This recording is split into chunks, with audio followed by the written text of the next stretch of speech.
A Stoic's end goal is to achieve eudaimonia, which is a state of flourishing that arises when we live in accordance with nature. But how do we live in accordance with nature? The Stoics believe that this requires living rationally, and that rational perfection can be found in virtue. Simply put, virtue is the path to a happy life. One can characterize Stoic virtue by its instrumental as well as non-instrumental value, meaning that Stoics don't act for personal gain, but rather to benefit the whole, even if this includes the rejection of pleasure and the endurance of pain. However, at the same time, this way of life leads to eudaimonia, and thus living virtuously is rewarding for oneself as a byproduct. But what if we don't live virtuously, and what misery comes from that? In Stoic ethics, we find the opposite of virtue, which is vice. Vice can be subdivided into 4 elements. Obviously, following these elements will lead us astray. This video explores the 4 Stoic sins and possible consequences.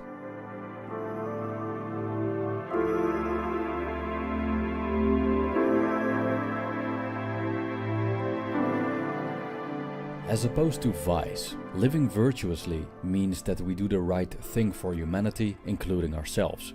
Virtue is action-based, meaning that we don't need certain possessions or circumstances to practice it. Regardless of wealth, social status, gender, ethnicity, everyone has the capacity to live in agreement with nature. This doesn't mean, however, that material things don't play a role. The Stoics make a distinction between 2 branches of so-called indifference, namely preferred indifference and dispreferred indifference. Preferred indifference are generally experienced as pleasurable, like wealth, good health, and social connections. Dispreferred indifference are not experienced as pleasurable, like sickness, poverty, and being surrounded by difficult people. The Stoics recognize the human tendency towards preferred indifference, as these can support and even reinforce the pursuit of virtue. But even though indifference can influence one's life to a great extent, they neither take away the opportunity to live virtuously, nor the trap of ending up in vice. Wealthy people can lead incredibly destructive lives, while poor people can live very virtuously. Vice is a form of ignorance, a wrong stance on how to live one's life that we can adopt independently of external circumstances. Also, every vice has an opposite virtue. There's foolishness opposed by wisdom, injustice opposed by justice, cowardice opposed by courage, and intemperance opposed by moderation. So how does one lead a miserable life according to Stoic philosophy? Let's briefly explore each vice or sin, starting with foolishness.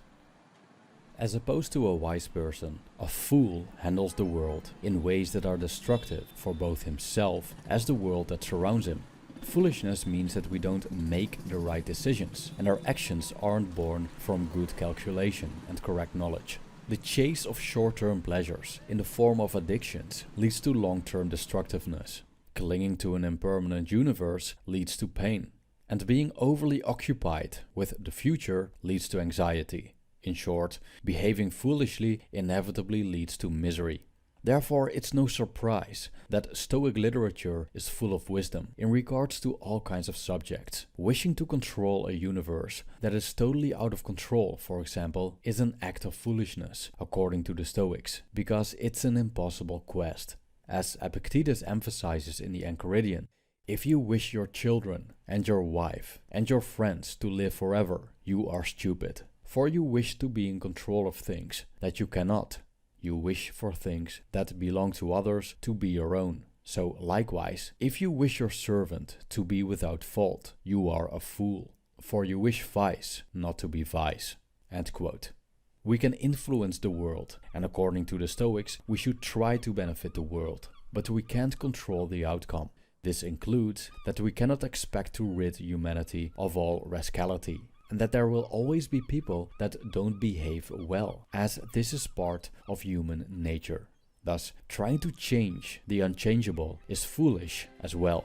The second one is injustice. Many modern Stoics focus mainly on emotional resilience and the ability to use reason to find a sense of inner peace in the midst of chaos. Of course, the experience of apatheia, or equanimity, is an inherent part of reaching a state of flourishing. However, participating in humanity and contributing to the harmony of the whole is part of this as well. Virtue must benefit the collective and not solely the individual. There are several underlying causes of why people behave in ways that aren't just. Take, for example, the issue with greed. Greed is an extreme preoccupation with one's self-preservation by believing that one needs much more than actually is the case. It's never enough for a greedy person, and this person will enrich herself often at the expense of others, and not uncommonly through dishonesty and lack of integrity. We see in today's world the consequences of greed and the injustice that goes together with it, which undermines the quality of life for many people, as well as animals and nature as a whole, just because an insatiable minority needs to have more and more. Marcus Aurelius wrote, "Injustice is a kind of blasphemy. Nature designed rational beings for each other's sake, to help, not harm one another, as they deserve. To transgress its will, then, is to blaspheme against the oldest of the gods." End quote.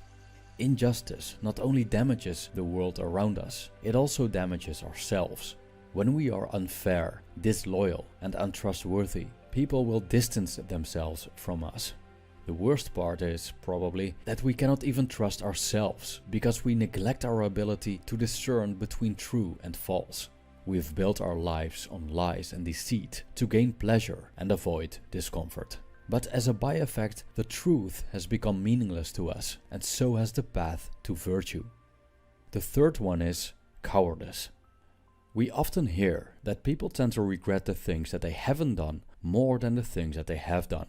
An underlying reason for this is that too many times we want to do things but are stopped by mind states like fear, doubt, or sheer laziness. So we abstain from acting, even if it's the right thing to do. By this behavior, we lose opportunities, which leads to regret. Doing bad things leads to regret as well, but at least we acted. At least we can say that we have done this and it didn't work out, which also builds experience that we can share with the rest of the world. Cowardice, on the other hand, means that we don't act, that we're not willing or able to endure and work hard. It means that we fear life rather than engage with it, that we hide rather than participate, that we avoid our problems rather than confront them. Moreover, cowardice doesn't benefit the well-being of the whole. When we don't raise our voices against oppression and injustice, when we don't sacrifice for the less fortunate, when we don't work hard to build a better world, where would we end up as a species? The Stoic concern with justice and Epictetus' plea for contempt, what's beyond our control, may seem paradoxical. But again, the focus lies on our own actions, aiming to benefit the whole and influence it positively as much as possible. As we can't control the outside world, the aim is at least as important as the result, possibly even more. Virtuous actions require courage. Without it, we might end up stagnant, unfulfilled, and living a life of regret. The fourth Stoic sin is intemperance. This vice is highly connected with how we pursue so-called indifference. An ancient philosopher named Epicurus argued that the right amount of pleasure leads to happiness. He was an advocate of moderation. A little bit of wine, for example, can be very pleasurable. Too much wine, however, leads to a hangover, which isn't pleasurable at all. The misuse of indifference, which can apply to things like food, television, and watching series on Netflix, leads to suffering in the long run. Intemperance is also a form of greed that isn't uncommonly associated with injustice and foolishness. Thus, living intemperately isn't beneficial to the whole, as it's got an exploitative nature to it. Many people live in poverty, working in terrible circumstances for petty wages to fulfill someone else's indulgence. But for the individual, it's not a happy way to live either. Always chasing to stuff ourselves with food and drinks, endlessly browsing the internet's naughty places, or making sexual intercourse the center of our lives, means that we seek fulfillment in outside sources, when it's only to be found within. So we exhaust ourselves and our environment searching what we'll never find. To conclude this video, I quote Seneca on the destructiveness of vice. Vices beset us and surround us on every side, and they do not permit us to rise anew and lift up our eyes for the discernment of truth, but they keep us down when once they have overwhelmed us and we are chained to lust. Thank you for watching.